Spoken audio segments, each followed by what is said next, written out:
This is a fake one-sided rivalry. We got Angel Reese taking more shots at Caitlin Clark unnecessarily. You in Indiana having a great time partying. We see all the clips. Why can't you just do your thing? Picture this, Indianapolis glowing like a July carnival, every banner screaming All-Star Weekend, every sports desk rehearsing the same line. Caitlin Clark versus Angel Reese on Clark's home floor. Hotels were oversold, restaurants ordered extra kegs and wings. Then one push notification blew a hole through the script. Clark aggravated the groin again, no three-point contest, no all-star game, and just like someone yanked the power cord out of Indiana, the entire weekend dimmed. Within hours, the ticket market went from sizzling to clearance rack cold. That was the exact second Angel Reese's "I'm in your city" stunt stopped looking like savvy branding and started looking like a tone-deaf grab for a spotlight that had just shut off. But can Sarah Spain and the media stop going out there and saying that like the Caitlin Clark needs to do something to stop all this, when it is very clear this is a one-sided beef, and the one-sided beef is not from Caitlin Clark? For months, this thing was choreographed like a Hollywood finale. Indianapolis wasn't just the host city, it was the main character. Clark's first All-Star in Indiana was the pitch, and everyone bought in. The narrative wrote itself. The hometown heroine who dragged women's basketball into mainstream chatter would finally stand center stage in front of the same Indiana faithful who treated Fever games like pilgrimage stops. One tweak, one MRI result, and months of hype turned from build-up to countdown to disappointment. It's a story we have been following throughout the past 2 days, surrounds the superstar herself, Caitlin Clark, the WNBA star, the Indiana Fever star, Caitlin Clark. Here's the gut punch nobody wanted to say out loud. People didn't fly in for billboards or beef. They flew in for logo threes, no-look lasers, and that smirk Clark flashes after she embarrasses a defender. Rip out the main act and suddenly the lights look harsh. The music sounds loud, and the room feels awkward. Injuries happen. Fans get that. What almost nobody calculated was just how fragile the money tower was when it was balanced on one athlete's hip. We do start our show, though, with unfortunate news out of the WNBA. Caitlin Clark announced today that she will miss both the three-point contest and the WNBA All-Star Game this upcoming weekend in Indiana after re-aggravating a groin injury in that final minute of Tuesday's win over the Connecticut Sun. The second Clark was ruled out, the economy around the weekend started running backward. Secondary markets went from refresh to please, somebody buy this. A 48% plunge isn't a dip, it's gravity doing its job. People who built trips around seeing Clark in Indy started weighing cancellation fees against sunk costs. And it didn't stop at the turnstiles. Caitlin Clark gets hurt, and guess what? Your demand vanishes because people ain't gonna pay up to see these athletes that are ungrateful that their sport's growing. People aren't paying up for that. And we are here, right here. The tickets for this game, for this All-Star game, they've dropped by 50%. We actually had the blueprint already. When Clark sat a few late May games with that quad strain, resale prices crashed 47% in DC and a ridiculous 71% in Chicago. Normal stars don't do that to markets. Superstars do, economies do.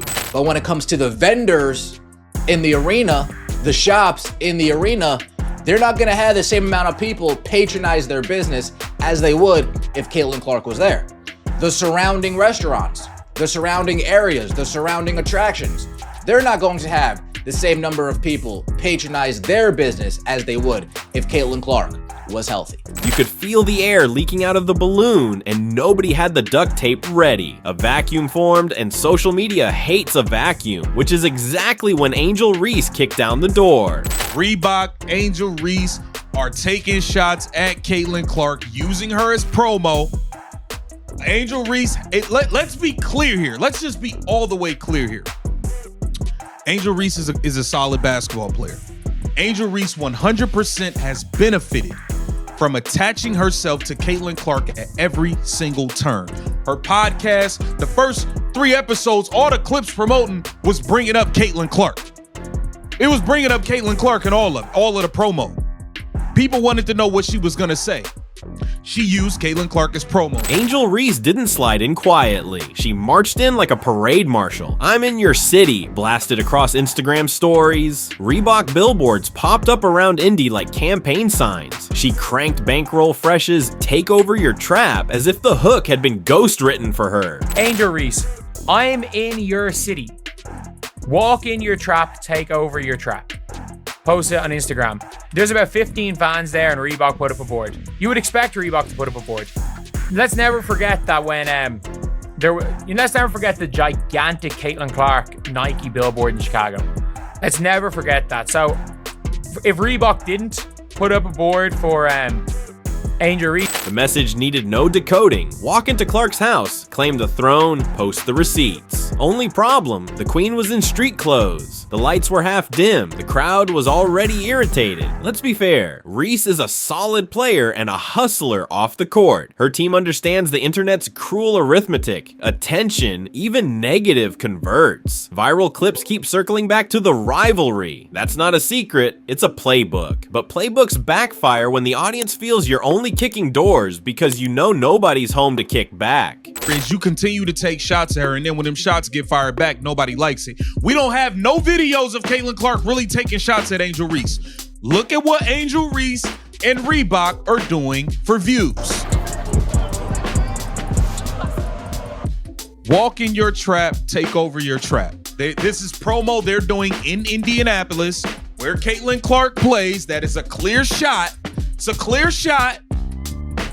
Like I said, this is a fake rivalry. I think you've won one game versus Caitlin Clark. You've never won in Indiana at all. It's just like you continue to attach yourself to her at every turn and use her as promo. Fans aren't clueless. They notice who's talking and who's winning. When Clark dropped 31 and 12 assists for a career high in Chicago, she didn't post "This is my city." She just did it. That contrast was neon bright all weekend. Social media split like it always does. A slice applauded the bravado. Get your money, sis. The louder slice called it what it felt like. Classless. Why are you claiming Indy when the woman who drew the crowd can't lace up? Caitlin Clark has never said a negative word about Angel Reese.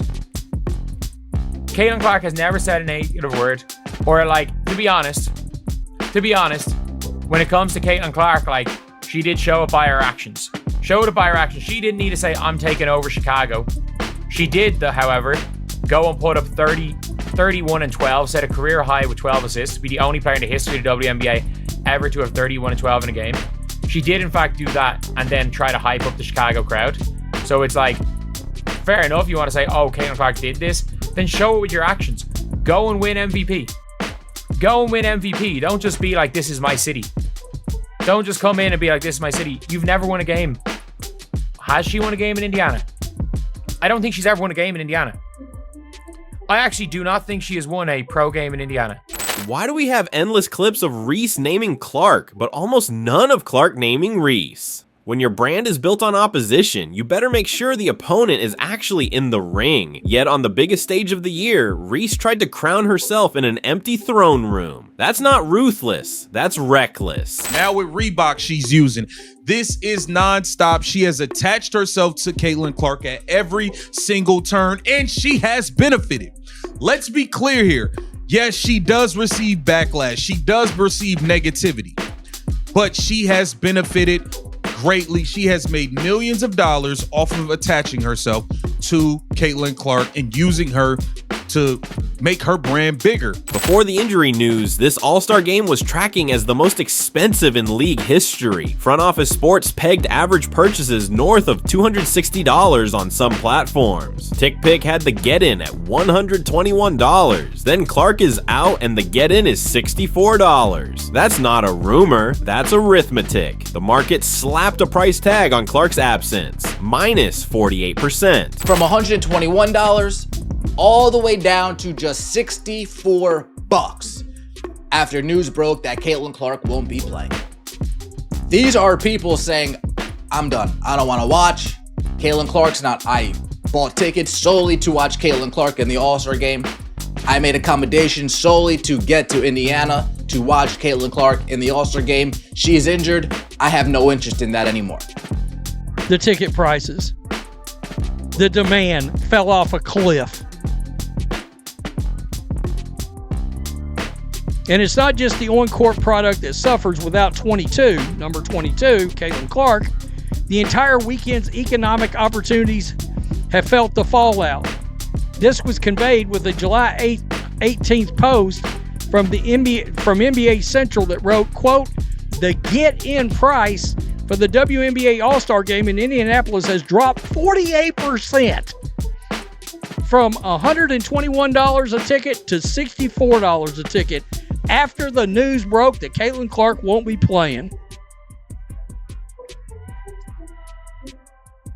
I mean, the tickets lost 50% of its value.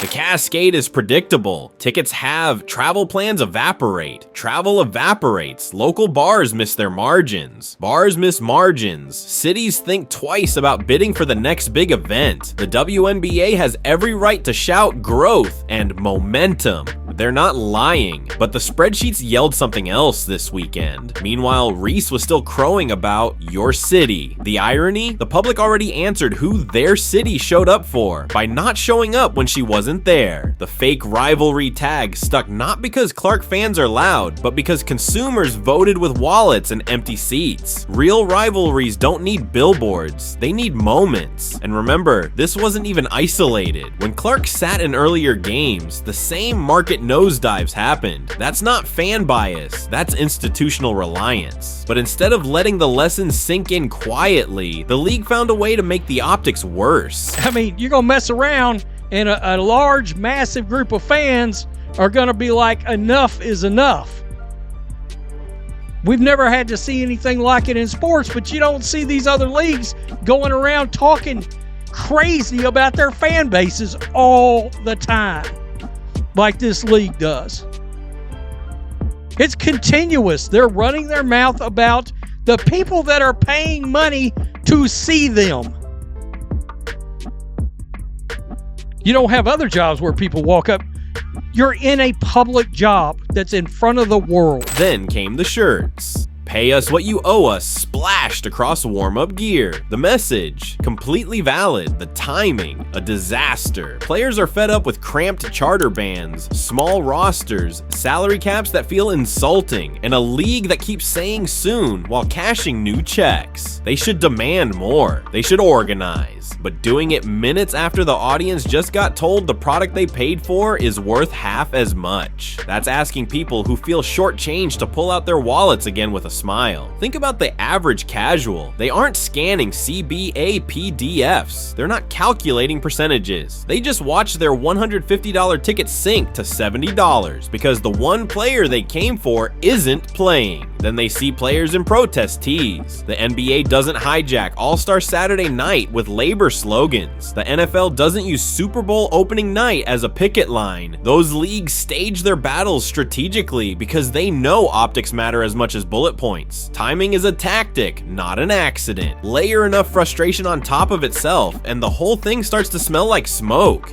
All season, coaches have tiptoed around fines to complain about the whistles. Players hint at standards that shift night to night. A bunch of players and coaches over the last few days have complained without being fine-worthy about officiating. I just want to see about your thoughts on if officiating is an issue and how it can be improved. It's clear there seems to be problems or disconnect between what players and coaches feel and what officials are actually calling. You know, as a fan of sports for 60 years now, I know that no one's ever happy with officiating. All sports deal with it, but we're working hard to make sure we're putting the best product out on the court, and our officiating then follows that. Engelbert does the corporate thing. Every league deals with officiating. We're working hard. And fans shrug. They watched Clark get hip-checked at half court with no whistle, then saw a teammate eat a tech for an eye roll. Consistency isn't a buzzword. It's the difference between that was rough and I'm done watching. All-Star Weekend was supposed to drown out that noise with basketball. Highlights cure headaches. Instead, without Clark's logo threes to reset the conversation, the noise got louder. Refs under the microscope, players in protest tees, hosts debating tone instead of tactics, fans yelling, "Why can't the league protect the one player who actually made me care?" It felt like a group chat stuck on loop arguing about the wrong screenshots. And when the game finally tipped, that cloud didn't leave. You could still feel feel it hovering over every possession like static. If you wanted a masterclass in how not to manage optics, you got it. If you needed a reminder of how central Clark is to the whole operation, it was etched in bold. Here's the uncomfortable truth staring the league office in the face. You finally have a singular draw bigger than any before, measurable in rating spikes and resale charts, and you built almost no redundancy around her. Really unfortunate that Caitlin Clark missed it. The crowd would have been exploding. The crowd would have been exploding. The arena would have been exploding. Oh man, a big miss as far as the WNBA is concerned. Clark's first game back, whenever it lands, will feel like a mini Super Bowl. That groin will carry a mythos now. Fans who felt robbed will watch like it's a coronation. The fever can turn the whole thing inward too. A 2025 title chase just got a bonus chapter. We lost our star at the showcase and kept climbing anyway. For Reese, the next trip to Indy is simple. Fewer captions, more buckets. There's one way to shut up fake rivalry talk. Win where you've never won and do it convincingly. Drop a 2020 game in that building. Force the handshake line to feel awkward because the crowd just watched you choke their hero's team. Then you can say, I'm in your city. For the league, the mirror is unavoidable. Schedule your labor messaging so fans can actually hear you.